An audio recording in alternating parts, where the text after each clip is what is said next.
kirilchada yozilyapti. Ko'z oldingizga Fotihani keltiring. Keltirdingizda qarang, ihdinas sot o'qimaydi o'tda. Sin, chunki kirilchada sot yo'q. Ihdinas sirotal deydi, to yo'q, eshiting. Bir dunyo xato, eshityapsizmi? Ihdinas sirotal mustaqim. Qarang, yana sin, sirotal lazina ta deydi.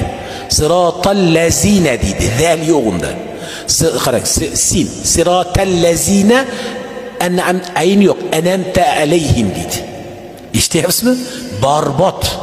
Uni biri tushmaydi bizga. Siz buni o'rganib olasiz-ku. Buni omonatan aytishimiz kerak. Uni o'rganib olganingizdan keyin Mashariy aytsin, Mahmud Xolil Husari aytsin, u aytsin, bu aytsin, tilingiz kelishi qiyin bo'ladi.